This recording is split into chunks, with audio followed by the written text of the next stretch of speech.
sa panahon ng latest news. Dayon sa atong linya sa pagkasamaktan, pinagi ni Sir Joseph Merlas. Sir Joseph, ng buntag, sir. Maayong buntag usab, Sir Ariel, og sa ato ang mga sukintig paminaw, ug mao ni ato ang update sa kantang sa atong panahon para karong adlawng Domingo. Parenta na monitor aning bagyong si Hana, ug sa ato ang latest nga bulletin nga gisyu karong alas 5 sa buntag, nahimutang ang mata sa maong Typhoon Hana diha sa 215 kilometers, amihanan silangan sa Itbayat, Batanes. Nanidalang hangin nga 150 kilometers per hour dul siyang sintro, ug naay gastenes o paghuros sa hangin nga dili mula pa sa 185 kilometers per hour. Naglihok ni pakasadpan sa ipaspason nga 20 kilometers per hour. Og sa atong mga tropical cyclone wind signals, signal number 1 ang nakaisa karon diha sa Batanes. Apil na ang northern portion sa Babuyan Islands, aning mga isla sa Babuyan, ingon man diha sa Calayan Islands. Og sa atong forecast sa maong bagyo, si bagyong Hana padayon ni maglihok pakasadpan hangtod mo landfall diha sa east coast sa habagatang bahin sa Taiwan karong hapon o unyang gabi. Og samtang magpadul ni diha paingon ni mo landfall diha sa habagatang bahin sa Taiwan, posibleng makaabot sa iyang peak intensity isip usa ka typhoon category.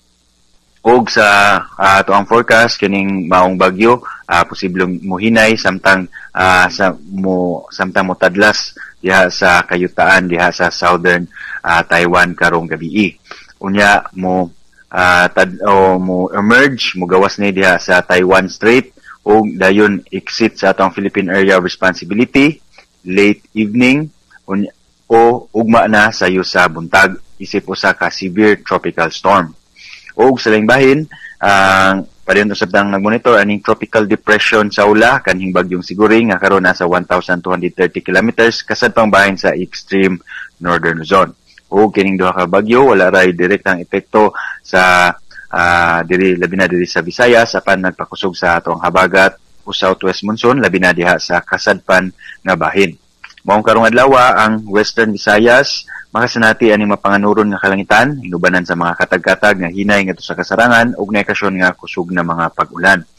Samtang ang labing bahin sa Kabisayaan, nam diri sa probinsya sa Sugbo, makasanati ta aning generally fair weather condition, kasarangan ug hayag nga tempo sa panahon, gawas ng hapon ani mga patak-patak o mga isolated na mga pag-ulan labi na sa hapon. O sa gabi tungod sa localized thunderstorms, ingon man hinungaw sa maong habagat. Hentang sa atong hangin ug kadagatan, ang tibuok Visayas natay kasarangan ngadto na sa kusog na hangin nga gikan sa habagatang kasadpan ug atong kadagatan na ay kasarangan ngadto na sa baluron ang kahimtang labi na diha sa Western Visayas area. Tungod kay nakaisa gyapon ang gale warning labi na aning kabaybayunan sa Antique ingon man sa Aklan. Sa Cebu atong dagat mohunas ni karong alas 6:44 sa buntag nga nagimabon nga 0.12 meters. Ug motaob sa alauna sa hapon nga nagilawmon nga 1.66 meters.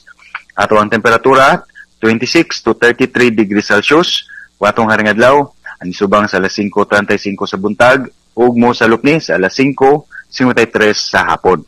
Ug mo natong latest gikan diri sa buhatan sa Pag-asa Mactan, Visayas del Oeste, si Joseph Merlas. Maayong buntag. Salamat mo Sir Joseph, mayong adlawng Domingo.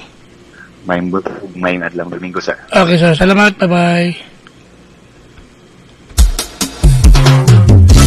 Inyong dabati si Sir Joseph Perlas, ang atong widow specialist gikan sa Pag-asa Mactan, nga naghatod sa dagang sa kahintang sa panahon nining adlawng Domingo mga kaigsunan. Mao kato si Sir Joseph Perlas ay naghatod pinato sa weather update. Salamat sa Pag-asa Mactan og mayong buntag kanatong tanan. Balik-balikan sa TV station, may pauban kang kubrahin ang show. Ang paminaon sa'yo sa kabunta.